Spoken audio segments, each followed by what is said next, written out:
I wish this was on better circumstances, but it looks like it's on the funeral of the Toronto Raptors. No, The- don't Not say looking that. great. It's not looking good, man. It's not looking good. Unless Pascal can, revive, come like the Undertaker meme where he's coming out of the casket. Yeah. Like, I think that the most infuriating part is not that we're losing to them or that we will lose to them or any of the. It's that we haven't played our best basketball. They and suck. It hasn't even been close. They suck. Like, and I said all along, the one problem with the Jays would have been with the Raptors. I know I'm pulling up the Jays game right now. That's why There's no problems with the Jays. Yeah. The one problem with the Raptors is that they can't create offense. That's their problem, and it's not even the reason you had Kawhi was the fact that at the end of a shot clock, he was the guy that you could go to. Yep. And it's unfortunate because Pascal has too much on his plate, but he's also looks like he's forcing. It's his first time as the guy in the playoffs. Like, he's not doing a great job. They're not the typical defending champions. Everyone knows that, but it's just unfortunate that they couldn't be firing on all cylinders because Pascal hasn't looked right ever since he came back from the break, the restart. Yeah. Exactly. His ball handling hasn't been there. His shot hasn't been there. I still absolutely believe in him, and that's partially why I'm like, well, the Raptors still have a shot in this, but I'm also like, I have no signs that I've seen. What's giving you faith? Series. What's giving you faith in the series? The one thing that I'm holding on to is in Game 4 in the second half, he was great inside of 3-point line. He was great in that game. I think he was 8 of 10 from not shooting threes. Like he shot 2 for 13. I want to say from 3. Like, why are you? I understand that Jaylen Brown's a really good defender inside the paint, but like, do something like different. You can't just keep doing the same thing over and over again and expecting a different result. He's not adapting well. Yeah. I've watched a bit of it like myself, and I didn't really pay too much attention to what was last game 5, but I stopped watching after halftime. I know, like I just think from the execution standpoint, like comparing this year to last year, it's like what you said. It's can they find somebody who's reliable in the dying moments of the shot clock, just to come up with a high quality scoring chance that will be executed? Because I think execution's been their biggest falter throughout this entire series. And I mean, it's like what you said, like a lot of the the responsibility from Kawhi not being there has gone on to Pascal. It's gone on to Fred. And I think those two are the guys that have really tried to push the limit this year. And it's just, like 2 for 13. And I know Fred hasn't been shooting that great, but I mean, he's come up with some timely shots. I know in game 4 at the end of the game, but like, I think just this year, I think the pressure that is on them is just insurmountable. And I think it's part of the learning experience. I still have the faith in them like you do, but I think it's all part of the learning curve. I just I think this year's totally dejected by all of this. Cause like in my heart, I know everyone on the Raptors could play better. Maybe except for Kyle, but even him, like if stuff, either. I mean, he's doing all the little stuff. He's still scoring a lot of points, like except for last game. Like last game, no one was good, but it just sucks because this could be the last iteration of them. And also, if you bring everyone back, I don't know what level. The one thing I don't want this team to do, and something that I've hated about their teams in the past and like stuff with the Jays is don't go halfway. Don't go all in the middle. Like what good does that do you if you're capped out after, bringing back Van Fleet, Siakam, Lowry, Gasol. Ibaka, and Gasol. Like it just doesn't make sense in my opinion. So it's like just show something, show more. Like give me something more, because like I've been extremely disappointed in Norman Powell. I think like he scored 17 points, I think this season, this year off the bench, and he's been a no-show in every game. And even his defense, like normally his defense is one of his strong points, and he's just getting fouls like crazy. And it's been hard for him to be a defensive presence in the game when he's on all these fouls. I found at least last game and in I think it was game 2, like he came into the game and 2 quick fouls, and it's already like, you're taken out of the game physically as a defender, and it's hard to be that kind of presence, right? Like even Jaylen Brown in Game 4 or whichever game when he was on 4 fouls, it's like the Raptors should be recognizing that even though he's a great defender, you still got to pound away at him. Yeah. And it's hard for the Raptors to do that. I found, especially Norman Powell at the center of it.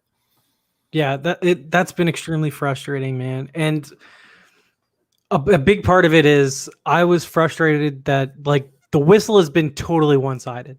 Well, whenever the Raptors have been getting fouls called like against the Celtics, it's been on non-shooting fouls. Whenever the Celtics, they literally no. Yeah, I'm gonna turn it around. Like I can say all this that the whistle's been absolute bullshit, but in another way, like they still can't hit shots. Exactly, like that only goes so far. Excuse. Yeah, it's no excuse for the fact that they failed to execute offensively. Exactly. The refs haven't been good, but it's not the reason that they're not in this. More in this series than they are, right? I think we're all in agreement on that. Yeah. Like the thing that I hate to see through all of this is that I feel 11 points in the first quarter yesterday. Like, I know, come on, that was killing. I'm like, the one takeaway. I was just like, just please score more than 9 points in the quarter. Mm-hmm. Just not single. It's just, it's maddening because I know that if we beat the Celtics, we're going to the finals. Like, I think that I like my chances really good against Miami, even though they're playing well. That's what hurts me the most. Play well might be an understatement. I mean, they're losing the Bucks right now. Without Giannis. Yeah. They lost without Giannis. They beat him 3 games when Giannis was playing. Are the Bucks better without Giannis? Yes. Honestly, maybe. Yeah. We'll get to them in a second. Yeah. But. It's just the Raptors are OG's been the best. I don't know if he's been the best. Lowry's been the best player, but OG's been so good. Like he's been our best shooter. And part of me is just like, why don't you involve him more? Because there's been multiple times where he's just like, there was a time last game where he took a guy off the dribble and hit this mid-range shot. I was like, where the fuck has that ever been from? The notion that OG's always needed some guy to create a shot for him, and then all of a sudden he hits out that he gets this move. I'm like, where did this come from? Yeah. And then there's been multiple times where he's shot and contested threes. So I'm like, what are we doing here? He's been your second most reliable guy all series, and you're just not playing through him. I know he's the 5th option on the court most times, but come on, like if you got to like recognize it's adapting at that point, right? Exactly. Yeah. I think that's part of it. Like the hardest part I've seen offensively for them is that like it's the forced shots from Pascal, it's the forced shots from Fred where they're settling for a 3-pointer, but like most often like I see Ibaka on a mismatch inside and it pains me when they just chuck up a 3 and it's like why? There's been times where like Siakam has Kemba Walker on him and I'm like, what are you doing? Back him down and go to the cup. Like so many times I'm like, Siakam, why aren't you slashing like how you normally do? It's They look a lot like the team before Kawhi showed up when they were great for the regular season and couldn't get it done in the playoffs. And honestly, I think that might be what this roster is, like a bunch of really talented players, but without that one guy that's going to get you past these weird playoff humps that you can't get over.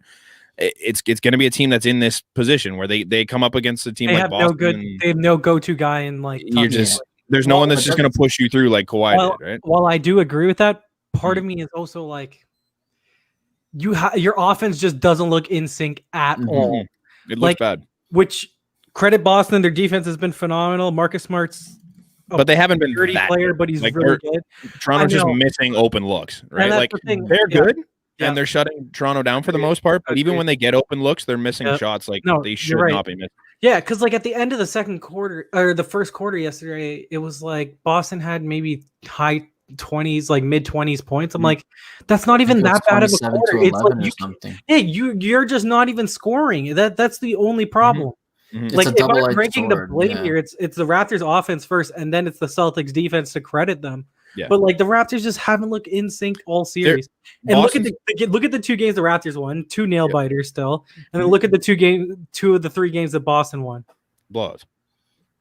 Yeah. And that's what frustrates me about game 2, because like you could see, the Raptors could have been up 3-2. Yep. There's times where they're giving guys like Fred an open look at the 3-point line right now just because it's not falling. So they might as well just leave him out there. And you know what? You hit it. But like I'll take the percentages right now on the fact that I can let you shoot there all night and you're only going to score 12 points. the Celtics are fucking laughing the fact that Siakam's shooting those shots. Like that's exactly go what for it. Yeah. You're gonna beat us inside. If you want to stay out there and shoot, go nuts.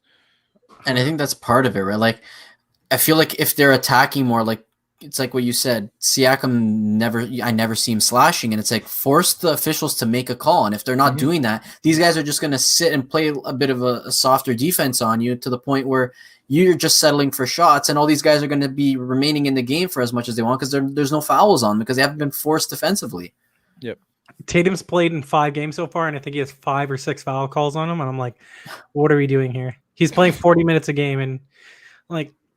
And I mean, as per the commentators, take it for what you will, but like they were, like Jack was saying, it's not as if he's a phenomenal defender by any means. It's just what pressure has he ever had on the interior to try and force a stop on these guys?